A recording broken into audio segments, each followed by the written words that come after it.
Bara 2026 kana keessa Teslaan kaayyoo isaa guutummaatti jijjiireera. Amma xiyyeeffannoon isaanii Cybercab yookaan taaksii roobotii fi roobotii Optimus jedhamu irratti. Kun konkolaataa bitachuu qofa miti. Jireenya keenya roobotii jala galchuudha.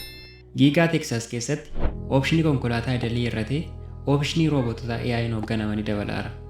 Mee teknooloojii haaraa FSD V14 kana ilaalaa. Inni kanaan dura akka nama barataa jiruuti.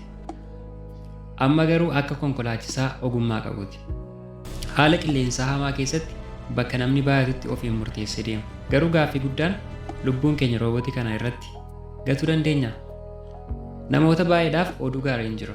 Teslaan konkolaataa gatii jabaa qofa oomishuu dhiisee moodelii 1 kan doolaara 25,000 gurguramu fiduuf jiru.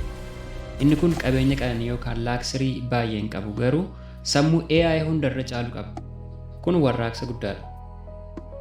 Elon Musk bara 2026 waggoota roobotaa jedhee labseera. Yaadni isaa yoo milkaa'e gara fuulduraatti konkolaataa ofuu dhiisnee akka abbaa qabeenyaatti keessa teenyee deemu qofa. Garuu yoo dogoggora uume Teslaan balaa guddaa keessa gala. Elon Musk yeroo hunda waa'ee AI fi roobototaa dubbata. Garuu waa'ee hanqina qulqullinaa fi iccitii keessan Teslaan akkamitti akka hordofu isinitti himu. Har'a iccitii Teslaan akka isin hin beekne barbaadu 4 isinitti himna. Tesla yeroo hunda reenjii yookaan fageenya konkolaataan kee deemu sitti himu. Garuu dhugaan jiru waggaa 2 keessatti humni baatirii kee %10 hanga %15 gabbuu danda'a. Baatiriin kee yoo dadhabe gatiin konkolaataa kee yeroo gurguraatti gadi bu'a. Wanti isaan sitti hin himne fast charging yeroo hunda fayyadamuun baatirii kee ajjeesa. Elon Musk FSD V14 baay'ee jaja. Garuu wanti Teslaan sitti hin himne sooftiweerii kanaan balaawwan qaqqaban baay'eedha. Dhoksaatti Teslaan sooftiweerii kanarra rakkoon akka jiru sirriitti beeka. Garuu maamiltoota akka beettaa teesteriitti fayyadamaa jiru. Kanaaf yoo balaan uumame itti gaafatamummaan kan keeti malee kan Teslaa miti. Bilisaan ittiin fayyadamtu. Jet $99 kaffaltee jireenya kee yaada keessa galchaa jirta jechuudha. Konkolaataan keessin hordofu siin jedhu. Garuu Teslaan kaameraa keessoo fi alaa baay'ee qaba. Viidiyoon kaameraa keessoo kee hamma safety event uumamutti gara seerverii Teslaatti erga. Iccitiin dhuunfaa kee harka isaanii jira. Akkasumas dataa kee kanaan AI isaanii yookaan Grok leenjisuuf itti fayyadamu. Elon Musk Model S fi Model X akka dhaabbatan murteesseera. Maaliif?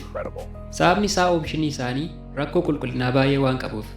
Teslaan amma booda konkolaataa beekamaa dhiisee gara roobotii Optimusitti ce'uuf jira.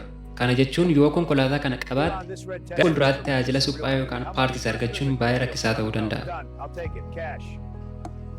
Teslaan ammas gabaa EV yookaan konkolaataa elektirikii raasaa jira. Gatiin Teslaa bara 2026 kana keessa ni hir'atamu ni dabala. Maaliif Elon Musk gatii Model 3 fi Model Y irratti jijjiirama guddaa godhe? Namoonni baay'een osoo gatiin gadi hin bu'in bitatanii amma immoo gaabbaa jiru. Har'a gatii amma yookaan current price fi carraa isin qabdan isinitti himna. Model 3 standardii irratti amma 36,990 irraa jalqaba.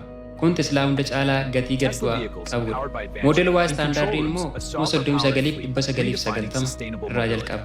Garuu iccitiin tokko jira. Gatiin kun kan gadi bu'eef Teslaan qabeenya qananii yookaan leeksarii tokko keessaa hir'iseera. Wanti nama dhibu Teslaan Model S fi Model X dhiisee gara roobotii oomishuutti waan deemuuf gatiin isaanii kun gara fuulduraatti collector item yookaan meeshaa seenaa ta'ee ol kaa'amuuf deemuu danda'a. Gatiin boba'aa yookaan peetirool yeroo hunda filaakcheetii godha. Teslaan garuu kaffaltii meenteenaansii suphaa hin qabu. Akkuma irra ilaale Teslaan konkolaataa oomishaa qofa miti. Jireenya keenya guutummaatti jijjiiruuf deema. Gatiin gadi bu'us iccitiiwwan isaan dhoksan jiraatanis wanti tokko ifadha. Addunyaan gara elektirikiitti goraa jirti. Teslaan yoo viidiyoon kun isin fayyade laayik gochuun dagatina, akkasumas odeeffannoo teknooloojii fi Teslaa yeroo yeroon argachuuf subscribe gochuun maatii keenya ta'a. Galatoomaa.